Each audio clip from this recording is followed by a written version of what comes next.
So there was this lake that we went to when I was a kid, and we went there every single year. We always went to the same place to go camping. And so it was one of those places that when you're a kid growing up, you just get really comfortable, you get really used to the environment. And so I got more and more comfortable, and eventually one day that kind of got me in a little bit of trouble.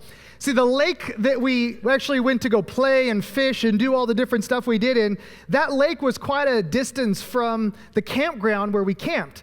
And so we had to follow these little paved roads down to this lake and walk down there, and it always took a really long time. Now, at one point, I started to realize, you know what? I could follow these paved paths that go down with all the cars and everything, or I could just cut through the woods, and I could save myself some time.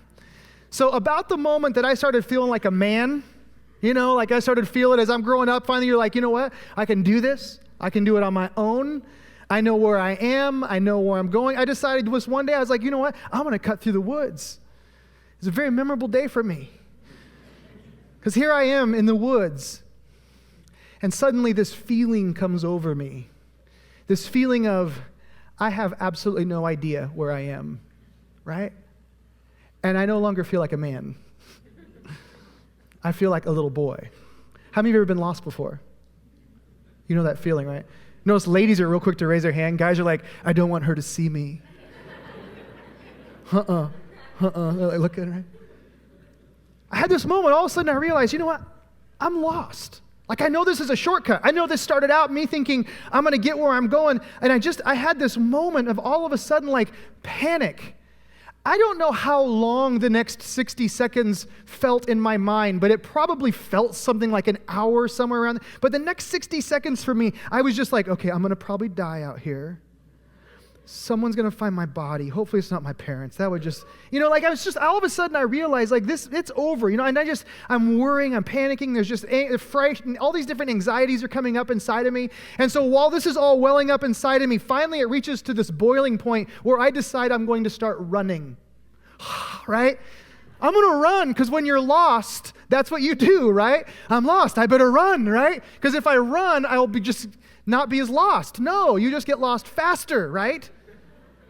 Did you know this is true about human beings? Like, we're like, well, mainly because we don't know where we're going, but we're the only like human, or living organism that runs when they get lost. I'm lost. I think I'll run. This makes sense. Running makes me feel better. Whatever it is, we run when we get lost. What's interesting about being lost isn't something that is necessarily defined by our not knowing where we're going or us not being pointed in the right direction. Like for me, what I realized as I continued to run down this little, through the woods this particular day was that I actually wasn't really lost. I just felt lost. I actually was headed in the right direction. When I started running, I got to where I was going even faster. And my family was like, well, that really was a shortcut. Yeah. I won't tell you about what happened in the woods and how I thought I was dead. Like, lost is something that we feel. It doesn't necessarily relate to where we are. Does that make sense? Lost is something that comes up inside of us. Lost is something that suddenly we began to just experience. Suddenly there's a rush of blood up in the back of our heads. You start to feel this nervousness. Our heart rate starts to increase just a little bit, right? There's that feeling of maybe I'm a little out of control or I'm not going to get where I thought I was going to go. Like, that's what lost really is. Lost is really emotions, isn't it? Like, when we talk about being lost and you say, oh, I've been lost a time or two, you remember the situation, but you also remember the emotions, right? You remember the emotion. You remember the anger as somebody was telling you to look at the map. No, I'm not going to look at the map. You remember the panic as you thought, I don't know if I'm going to get out of here alive, depending on the scenario. Being lost is something that we feel. And when we're lost, we run. It's just part of being human. When we feel lost, when we feel out of control, when we feel like we don't know where we're going, we run. Except here's the deal. Unless we're caught in the woods somewhere, we usually don't run through the woods. Usually if we're lost, we run to other things, don't we? Like, think about the relationships that you've run to in your life. Like, you look back and go, man, I really regret that. What drove you there? Wasn't it a sense of insecurity, a sense of not knowing? Wasn't it a sense of, I need to feel whole? Wasn't it a sense of, there's something not right in my life, and so you ran to a relationship? Or you run to a job and you're like, man, I just need a job. I just need this. I need to answer the questions because there are these tensions and the bills and all these things that are unknown in my life. And so we run to a job, right? Or we run to a bigger mortgage, or we run to a shinier car, or we run, like we can go down the list, right? We run into a college education, and we run into some sort of title. We run for someone to give us some sort of approval. Like we run, right? We run to good things, we run to bad things, but the point is we run. We start feeling insecure in our lives. We start experiencing moments when we start to question the foundation we're standing on, and things seem a little bit wobbly, and our response is to run to something. Our response is to run somewhere. It's that feeling that pushes us and makes us go, well, I've got to somehow regain control. I've got to somehow solve whatever it is that's happening inside of my life. That's what being lost is really all about.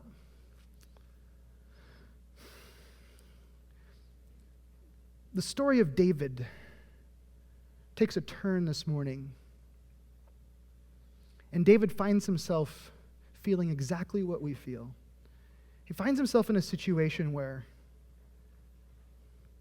whether it's because of the circumstances around him, whether it's regardless of the circumstances around him, something stirs up inside of David and he feels lost. Like there's something wrong. There's something broken. Something's not the way it's supposed to be. Which is really fascinating when you look at the story, because if you were here last week, you know that David has this moment when he kind of loses his temper. And God really intervenes, sends a woman who really approaches him on the road and says, don't do what you're about to do. David was about to go kill a man and his whole household. And he spares this man's life and he praises God. And David sees God's hand kind of at work in his life. Really interesting. That's 1 Samuel chapter 26. If you move on in the next few verses, you see that the next circumstance for David is even more powerful. Like what David experiences is really fascinating. He has another encounter with his father-in-law, a guy named Saul. If you haven't been here, it's his father-in-law who is the king, and David's going to be the king, and his father-in-law hates him, and he's trying to kill him. David has another encounter with him that's very similar to the one that Nick looked at a few weeks ago. David is moving through the wilderness, and he comes upon Saul's camp. And this is kind of a fascinating story, because when he sees him, he realizes that he can kind of mess with him. And I like that David has a little bit of, I'm going to mess with you in his personality. I kind of identify with that. So David waits till night falls, and then he gathers his guys together, and he said, hey, who wants to come with me? And we're going to have a little fun with Saul. And so one of the guys volunteers, and while they're all sleeping, David and this guy sneak right into the camp of Saul and all of his men. Really, really kind of hilarious. They get down there, and the guy that's with them goes, let's just take Saul's spear and let's pin him to the earth so that when all the men wake up, they just see him like pinned with the spear. That'll send a message. Imagine camping with those guys, right? That's who David camps with every night. David goes, no, we're not going to do that. He goes, let's take the spear and let's take his water cup, his jug that's next to his head that he wakes up when he's thirsty in the middle of the night, just like the rest of us. Like, I love that there's this human detail. Saul wakes up, he's like, oh man, drinks. Puts it down. David says, let's take his cup. Let's take his spear. So they take his cup and his spear. They sneak out back up onto the hill, and they get up on the hill, and they look back down, and David starts hollering, like, wake up! Hey, you guys. Saul wakes up. He realizes it's David up on the hill, and he's like, David, is that you? And then David begins to yell out. He says, listen, I'm nothing. Quit chasing me. I'm so insignificant to you. You're the king of Israel. I swear I'm never going to do anything to hurt you. I promise you I'm not going to do... Like he's pleading with Saul, and he's telling him about his insignificance, and he's pleading for his life. And Saul hears David. He sees him up on the hill, and he hears what he's saying, and then he responds. And this is what he says to him in this moment. This is really fascinating if you look at what's happening with David. Saul says, David, I've sinned. Return, my son, for I will no more do you harm, because my life was precious in your eyes this day. Behold, I've acted foolishly and have made a great mistake. David responds to Saul in this moment. If you read on, and he holds up the spear and he goes, I could have killed you. Like, you realize what I could have done, right? Like, you'd be dead right now. We could be not having this conversation, Saul. You realize this, right? So David holds this up and he shows him what he's done. And Saul responds. In verse 25, he says, Then Saul said to David, blessed be you. Like, you're blessed, David. You will do many things and will succeed in them. So David, from this point, right, David went his way and Saul returned back to his place. Here's what's fascinating about David's life at this point is that it's anything but easy, right? Like David's going through circumstances and over and over again, he faces these moments where his faith is tested, where he has to trust God. David faces circumstances where things get a little complicated at times, right? So it isn't as if David's life is always easy. But what's fascinating is that David keeps, in every one of these circumstances, landing on his feet, right?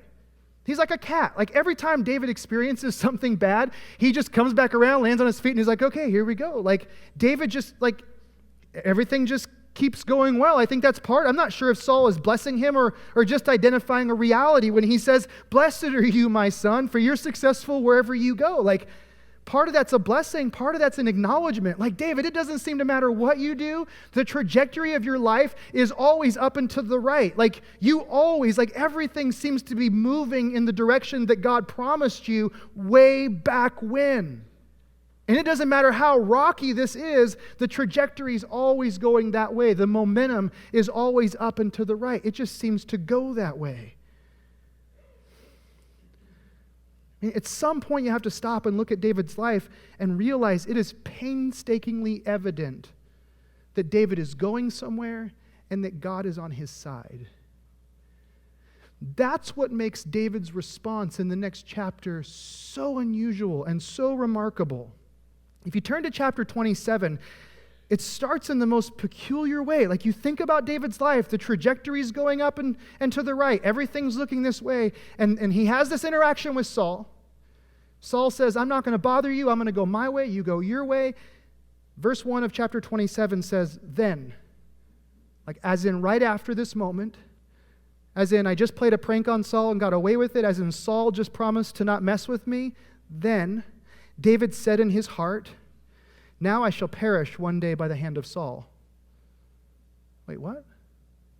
David said in his heart, now I shall perish one day by the hand of Saul. There is nothing better for me than that I should escape to the land of the Philistines. Then Saul will despair of seeking me any longer within the borders of Israel, and I shall escape out of his hand. Now, we understand the logic that David's processing with here. Like, you can look at this and go, okay, this makes sense. Like, David's actually processing this, and you see him thinking this through. But when you really understand what David's saying, how he's saying it, what he's actually talking about here, and you look at the outcome, what you realize is that David's about to run. David, in this moment, feels lost. Somehow, with just sparing Saul's life and hearing him say, I'm going to leave you alone, and Saul leaving him alone, and David going his own way, somehow in the middle of the trajectory going up and to the right, David does all of this, and then the next thing we read is David getting insecure. David being unsure, David running. And he doesn't just run. I think this is really important to see. He runs away from God. He runs away from what God has been doing in his life. He's going to go to the Philistines. The Philistines are not just some nomadic tribe who's moving through the area. They're not an agrarian society that just happens to be next door to Israel. The Philistines are literally, they are the embodiment of everything that is wicked, evil, and horrible about humanity. The Philistines are the antithesis of everything that God would hope for humanity. The Philistines represent everything filthy, dirty, wicked, dishonest. That's who the Philistines are. So when David says, I'll go find safety with the Philistines, he's literally turning from God and running in the opposite direction. He's moving completely away from what God's been doing. And it's not just David who runs, but this is what's fascinating. David's decision to do this, it impacts other people. Look at verse 2. It says, so David arose and he went over. He left. He ran. He and the 600 men who were with him to Achish, the son of Maoch, king of Gath. And David lived with Achish at Gath, he and his men, every man with his household, and David with his 2 wives, Ahinoam of Jezreel and Abigail of Carmel, Nabal's widow. So David doesn't just run by himself. He takes everybody with him. And I think this is what's fascinating as we look at David's life and look at our lives. I think sometimes we have this tendency that when we make the decision to run to whatever it is we're running to, we don't really think that it's going to impact anybody else, right? I mean, we don't think it's going to impact anybody else because one of the reasons we're running is our own insecurity. It's our own feeling of not having control. And so we start running for control. But when we don't feel like we have control and we don't feel like we're secure, we also assume that we really don't have any influence over other people in their lives, right? Like when I'm really running, really running, I'm pretty much assuming that I'm such a loser, nobody's going to care what I go do, because how insecure am I right now that I'm running to these things? David runs and it impacts all of these other people.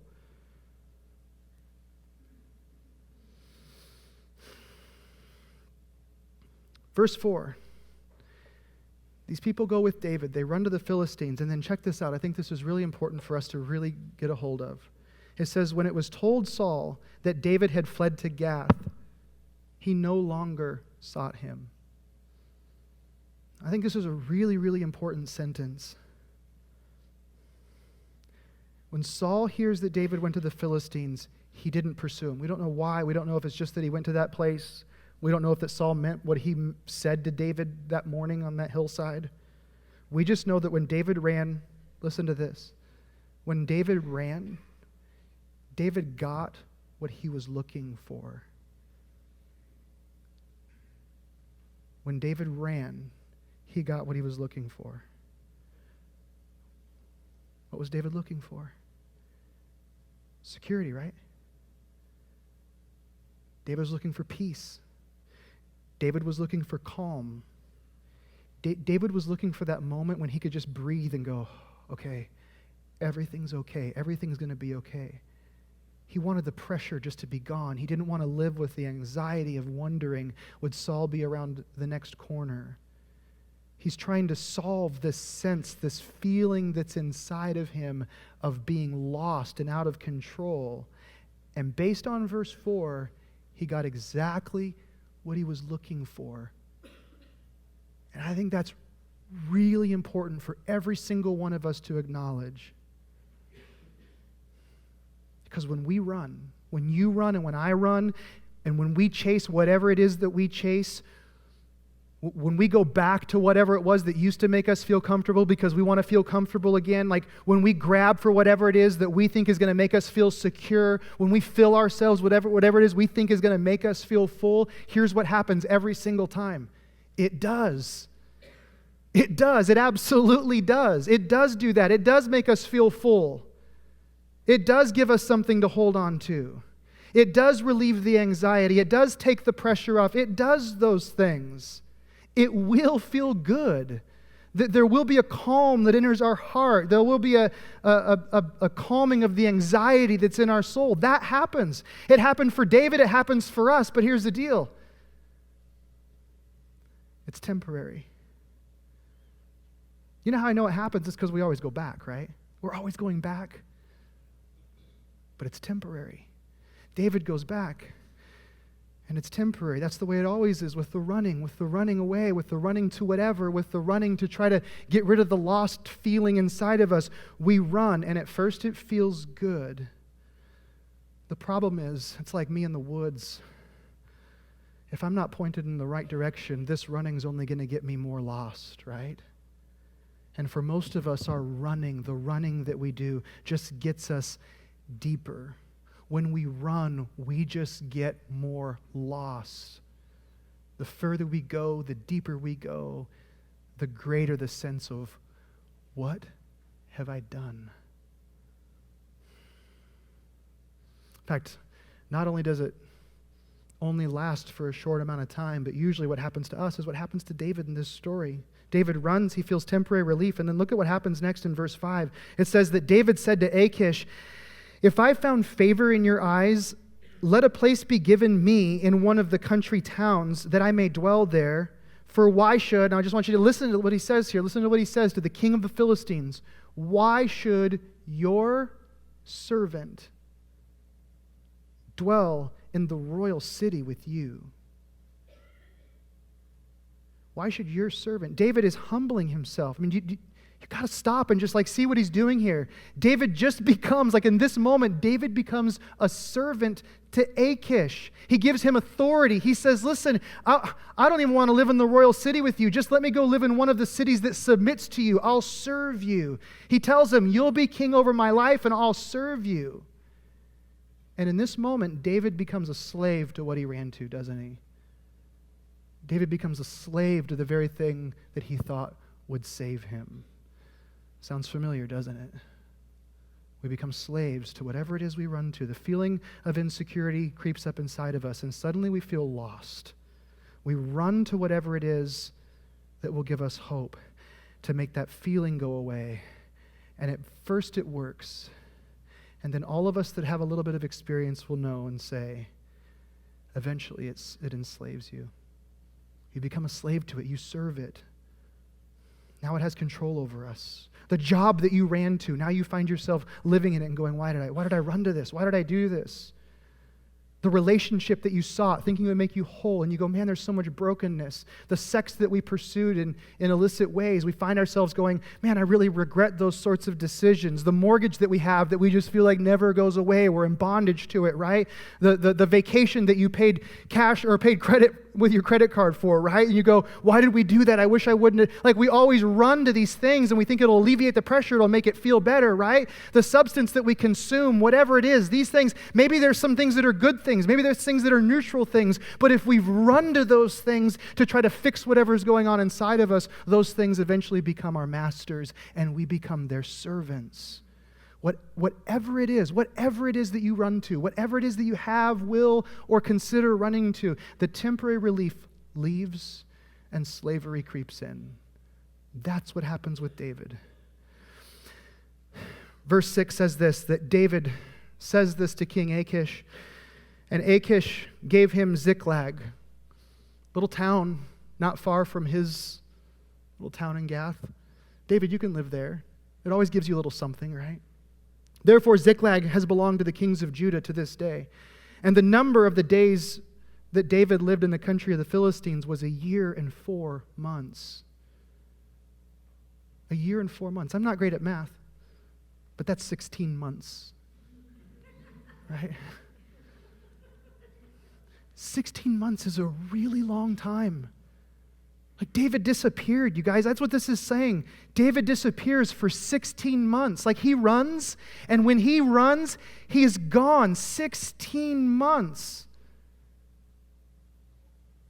But isn't that the way it is when we run? Like, we run to whatever it is, and we go, you know what, this isn't that big of a deal. Like, I'm going to dip my toe in. I'm going to pursue this. I'm going to go there. I'm going to try to calm this. I'm going to try to get this to go away. And I'm just going to spend 10 minutes, 20 minutes, one day, 1 week, whatever. And then we find ourselves 16 months later looking back and going, what happened to my life? How did I get here? In the New Testament, we talk about the enemy getting a foothold. That's what it looks like, this idea of we started small and then suddenly we wake up 16 months later and you go, where did my life go? Right? Like, some of you know that you have people in your life. You wouldn't ever say this about yourself, so we can always say it about other people, right? It's easier. Yeah. You know when there's people and you go, yeah, I remember that they were around and they were like pursuing God and they were like kind of in this thing, and then it was like one little decision. The next thing you know, it's like, where have you been? Like, what's going on? What's happened in your life? And you kind of wonder, and they go, oh man, you know what? I just kind of disappeared for a while. Whatever that temporary thing is that we pursue, whatever that little thing that we just went to, eventually it enslaves us and then it takes us over. The relief is temporary, but the results aren't. They go on and on. David spends 16 months serving his temporary relief. David, the future king of Israel, just disappeared. Like, where'd he go? Where'd he go? Whatever happened to that guy? David, the anointed one, is serving someone else, and not just anyone else, the king of the Philistines. David, the psalmist, the musician. David, the guy who wrote so many beautiful poems and sang these words to God. Do you know what is amazing? Of all the psalms that David wrote, there's not one psalm that's attributed to the 16 months that David was running because he felt lost. Not one. Not one of the Psalms in the entire book of Psalms can David point to and say, yeah, I was really worshiping God during that time. David was on the run.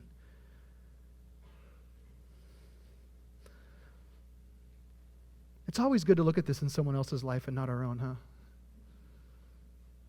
Except for when it mirrors our own life.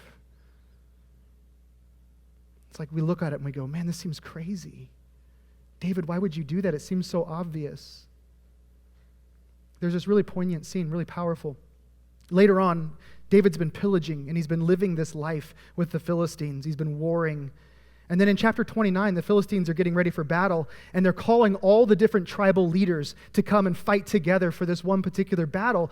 And the scriptures say in 1 Samuel 29 that as they're gathering, that here comes Achish, the king of the Philistines, and he's coming marching behind all the men, as they're all kind of lined up getting ready. And they see the king, and along with the king are David and all of his guys, right? They're all walking behind him, and they're getting ready to line up for battle too, right? So they're all going to do this. And all the warlords, all these leaders of the different villages of the Philistines, they get together and they're like, what are we doing with David?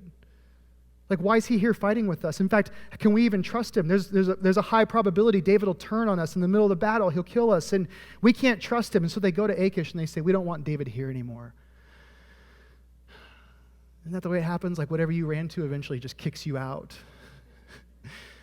I don't want you here anymore. I don't need you anymore. I got all I wanted from you. They look at David and they say, we don't want you here anymore.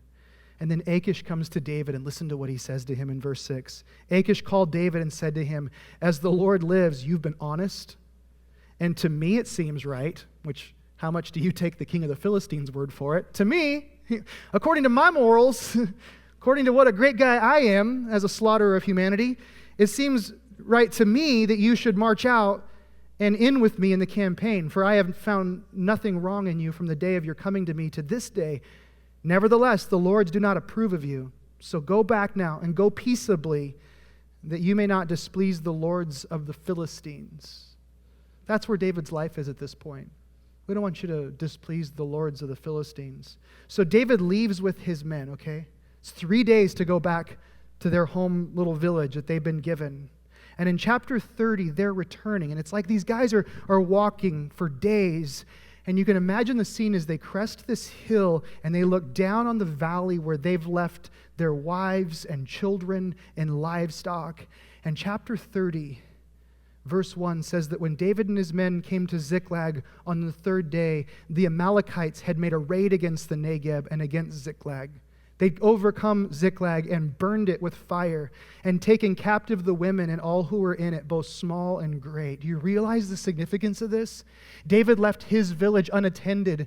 David, the one who had defended all of the defenseless. David, who had come to the rescue of so many others. Now he crests the hill and he sees his own family in this type of situation. It says they killed no one, but they carried them off and they went their way. And when David and his men came to the city, they found it and burned it with fire, and their wives and sons and daughters taken captive. Then David and the people who were with him raised their voices. Remember, the people that were with him are the men of war, right? I want you to remember this because look what it says about him.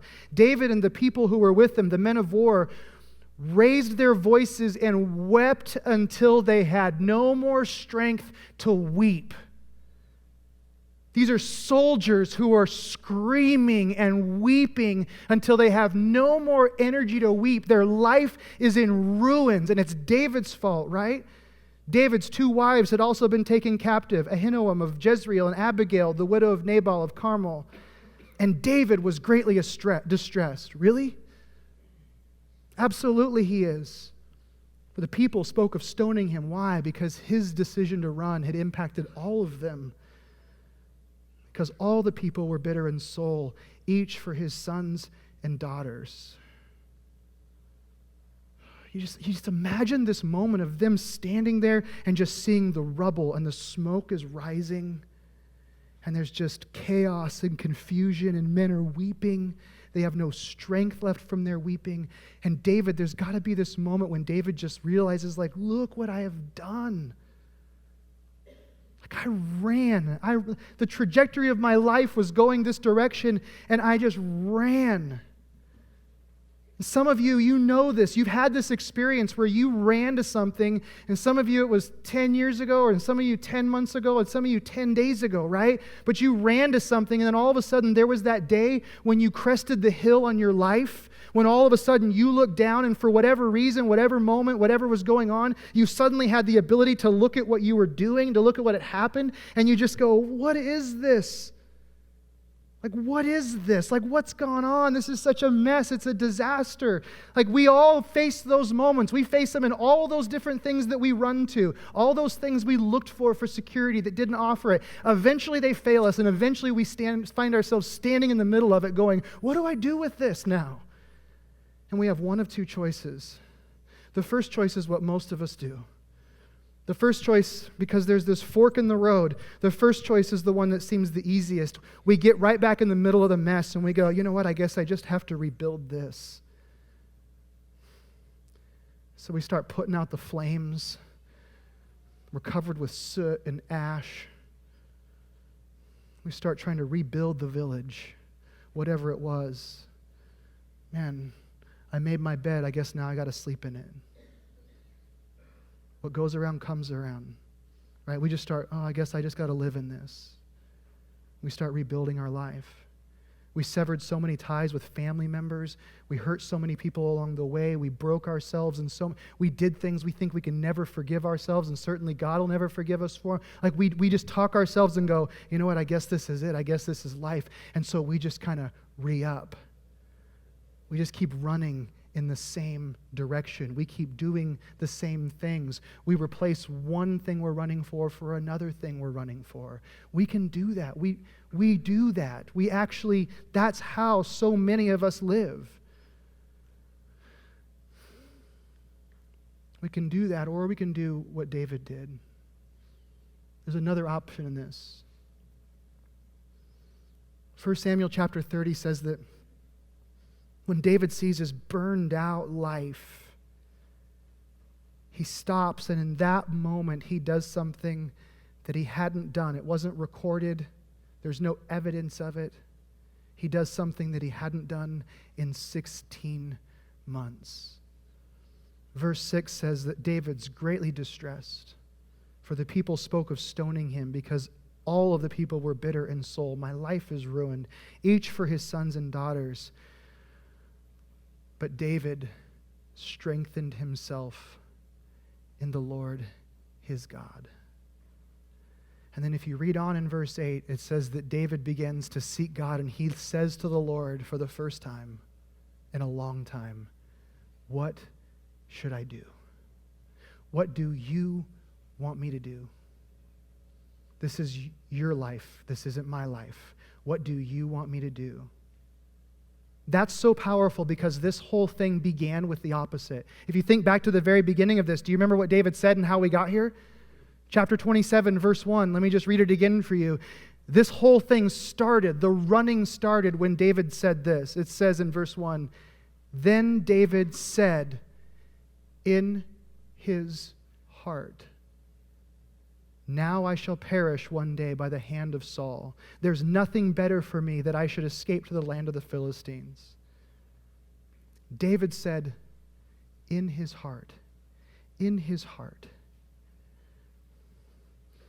To the Hebrews, the idea of a person's heart, it is the core of their being. It's the core of their soul. It's the place where their emotions dwell. It is the deepest part of who a human being is. It's where the thoughts that we have in our minds and the feelings that we have about our lives are virtually indiscernible. And it says that David in that place said, I should run.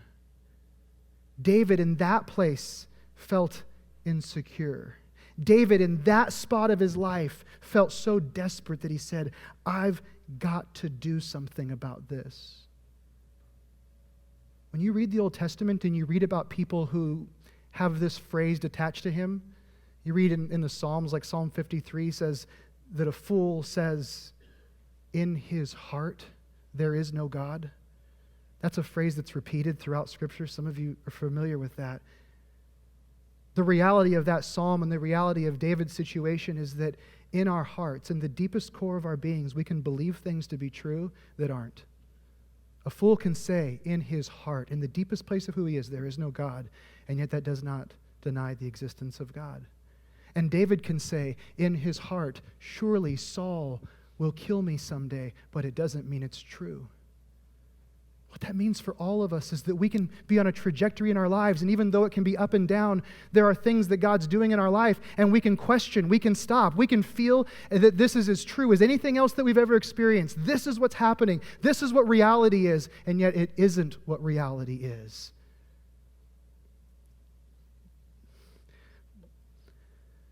We get anxious. We get nervous. We get insecure. And you know what the problem with this is? Here's what's challenging about this.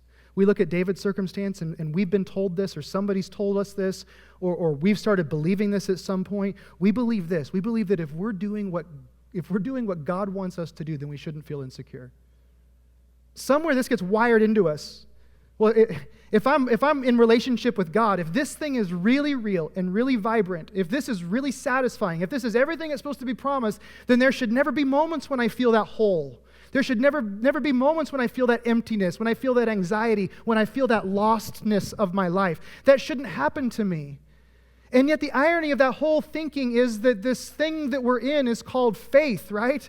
It's something that involves trust. And when do you trust? When do you have faith? When you're insecure, when you're not believing, when it's difficult to reconcile what you're feeling with what's happening around you. And so while we think this, the reality is that David shows us there's a choice in this. We feel the anxiety, we feel the nervousness, we feel that rush that comes over us in the middle of the lostness, and we have to ask ourselves, am I going to run or am I going to trust God? Am I going to trust God? For some of you, God has called you to things. God has called you out of things. God's done things. He said, man, I've got a purpose for your life. I've got a reason for your being on the planet. I want you to live every day with a sense of knowing why you're here. For others of you, there are things that God's rescued you from, right? Like you look back on your story and you say, yeah, I remember the day I woke up and there was an entire village burned. My life was a mess. It was a disaster, and God rescued me out of that. And He brought me out of that. And you know that. You know God's done this. Some of you, God's made promises to you, right?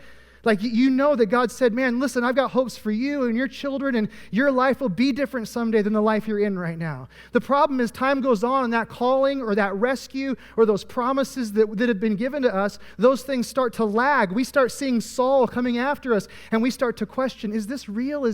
Can I trust this? And the decision is put in front of us. Am I going to trust, or am I going to run? Am I going to run back to those things I used to find comfort in? Am I going to run to those things that I hope will give me something to hold on to? Or am I going to trust God in this moment? The calling, the rescue, don't give up on it. David gives up for 16 months of his life, and it just ends in ruin. And it's like if David could call out to us from this story, he would look at us and say, you've got a choice. You've got a choice. Don't run. Will we say in our hearts, will we trust what's being said in our hearts? I mean, this is the challenge for all of us. Will we say in our hearts, or will we find strength in the Lord? Because we're going to feel it. We're going to experience it. We're going to doubt. We're going to question. Will we run? Or will we find strength in the Lord? This morning, we're going to close by taking communion. and honestly, I don't think that there could be a better way to end our time together than in this story than doing this. I want to just explain something about Jesus. Jesus was Hebrew. So being that Jesus was Hebrew, when he was being raised, he went to Hebrew school. Kind of a cool thing. In fact, my wife and I lived in New York. It was amazing because these kids, they went to Hebrew school still today. And these kids went to Hebrew school back then. So when kids back then went to Hebrew school, it was structured very similar to the school system that we have today. There were kind of the early years. There was like the preschool and the elementary years. They were kind of broken into blocks. And then there was like the awkward middle school years of Hebrew school, where everybody was kind of gangly and awkward looking, right? And then they kind of moved on into the next season of their life where they would learn more, they'd grow deeper, the things would be invested in them that hadn't been previously. There was this process that kids moved through. They would go to Hebrew school, and the way they moved from one section to the next was ultimately by passing the test. Like, did you memorize enough? Did you pass the proficiency? Are you showing enough faith?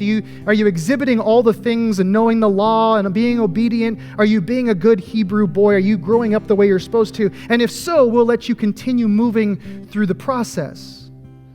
So this is the environment that Jesus is being raised in. He goes to Hebrew school, right? And this is kind of a cool thought when you think about it.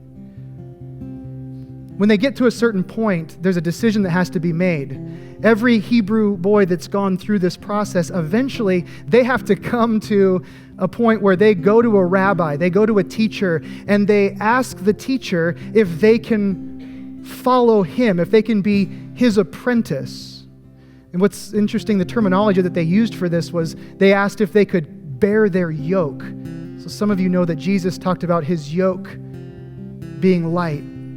It was this idea of taking on the yoke of your rabbi. And so these young men would go to the rabbi and they would say, "Can I follow you? Can I be your apprentice?" And the rabbi looked with scorn at every single one of them. I mean, all of them. It was like, "Who do you think you are?" And so the rabbis would test these young men. It was like the final entrance exam, like trying to get to medical school, right? So they would grill them, they would test them, they would ask questions of their friends and family. And then if they passed, they could become an apprentice. Jesus did that. Because when we read in the New Testament, Jesus was referred to by the people in his community as rabbi, as teacher. Jesus became a rabbi. But here's what's fascinating about Jesus. When Jesus was at the point at 30 years old, which is when most individuals began to practice as a rabbi or as a teacher, when it came time for Jesus to gather his apprentice, to give his yoke to other individuals, Jesus didn't wait for people to come to him. Jesus went to them. Totally backwards of the culture that he was in. And not only that, Jesus didn't go to the Hebrew school and say, "Can I see a list of the top candidates and I want to see their GPAs, and could you give me a little family history, maybe a little DNA swab? We just want to see where these kids are coming from." Jesus went to choose, and that's not where he went to pick. Jesus goes to the beach. He goes to the marina. He goes to where the fishermen are hanging out, cleaning their nets, and there's these young men that are working there. Jesus goes to them and he says, "Do you want to follow me?" Now here's what's interesting about those young men. They were the flunkies. The reason they were fishing was because they'd flunked out of Hebrew school. Whether it was in elementary school or junior high, or whether it was at some point somebody said, "You know what, you're not good enough. You can't cut it. You can't hack it." And so their story, they basically said, "Well, I guess I'll go fish like everybody else in my family." And so they went back down and they started fishing. And then Jesus comes along one day, the rabbi, the teacher, and he looks at them and he says, "Do you want to follow me?" And for the first time in their lives, these men felt like they were worth something. They suddenly went, "Oh, there's a rabbi who's interested in me." That's why it's no wonder that when you read the Gospels, it says the disciples left their nets and they started following him. Because for the first time, somebody cared. Jesus said, "Come do this thing with me." And he spends the next couple of years giving him the yoke. He teaches, he trains. And then it all culminates in this one moment in an upper room where they gather together. It's Passover, and the cross is 1 week away, or a few days away, or 3 days away. And Jesus hasn't necessarily revealed that until this moment. And then he takes the bread and he takes the cup and he says, "I'm going to redo all of this. I'm going to make a new covenant with you. My body will be broken. My blood will be poured out. This whole thing's about to change."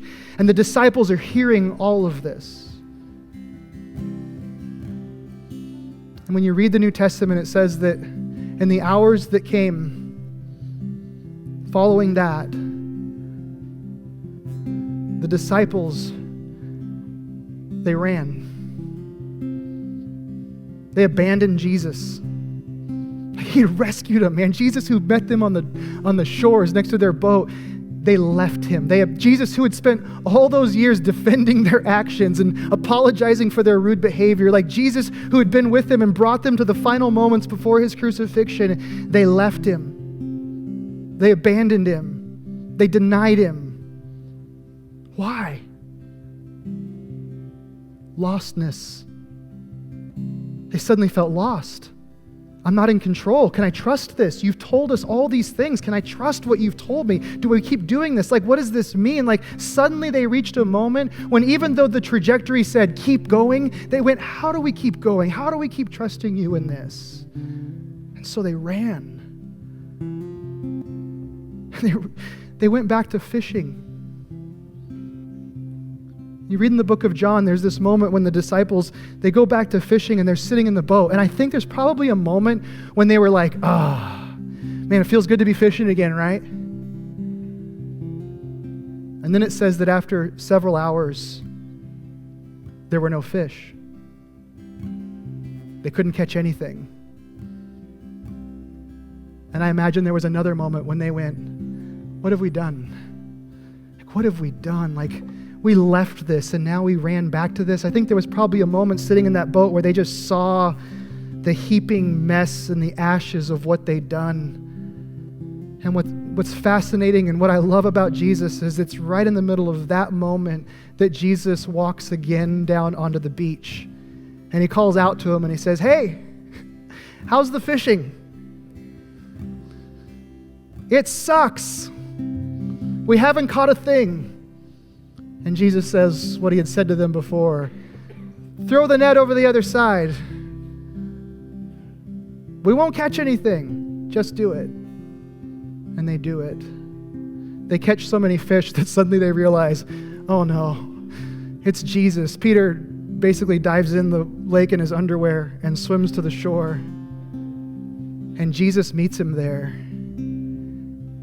And the first thing they do is they have a meal together. And John talks about there being bread, hot and ready, warm, waiting for them. I love this about Jesus because I find myself sometimes standing in the middle of the mess that I've run to, and I go, man, what have I done? Why am I back here? Why am I doing this? Why did I think this? And isn't it just like Jesus to be standing on the beach of our lives saying, come on back. It's his mercy. It's his grace. The ushers are going to come and distribute the communion elements right now. And as they come, I just want to encourage you to take some time right now and just spend some time thinking. What has Jesus rescued you from? What has he promised you? What has he called you to? Are you in a place where you're believing that, or have you started questioning it? Are you trusting that, or are you doubting that? Let's take some time now, and I just want some of you, maybe it's a moment for you to stop and go, you know what? Jesus is on the shore, and he's saying, I know you feel horrible. Come on, come sit with me. Come have a meal with me. Let's take some time now as the band sings. You can worship if you want. You can just evaluate your heart. But let's ask the question, are we running or are we being strengthened by the Lord? I sincerely believe this morning, that by taking this bread and this cup, for some of you in here today, for the first time, you'll take this bread and this cup, you'll eat it, you'll drink, and in doing so, you will be making for the first time the decision to follow Jesus, to let him be your Savior. Because for the first time, you're waking up and realizing, man, I've been running, and I need to quit running. You're looking at your life and you're realizing it's a shambles. And for the first time, you see Jesus just walking up on the shore going, come on, I find value in you, I love you. For others of you, it may have been years ago, and you just wandered. You just got distracted. You ran to this and you ran to that. But for you, it's the same. It's like Jesus, this isn't the upper room for you. For you, this is the shoreline where Jesus just comes and says, do you remember? Do you remember how much, come on, let's go do this. And so for some of you, it's that. For others, it's just the affirmation of where you've been, and you just go, man, I'm so glad I'm where I'm at right now. And you just go, thank you, Jesus, for doing what you've done. Jesus took the bread and the cup, and he looked at his disciples, and he said, this is a new covenant. This is a new deal. Life will never be the same again. And by eating and drinking, you proclaim my resurrection. You proclaim the brokenness of humanity, but the grace and endless mercy of a loving God. And you will live a life transformed by it. So with those words, let's eat and drink together.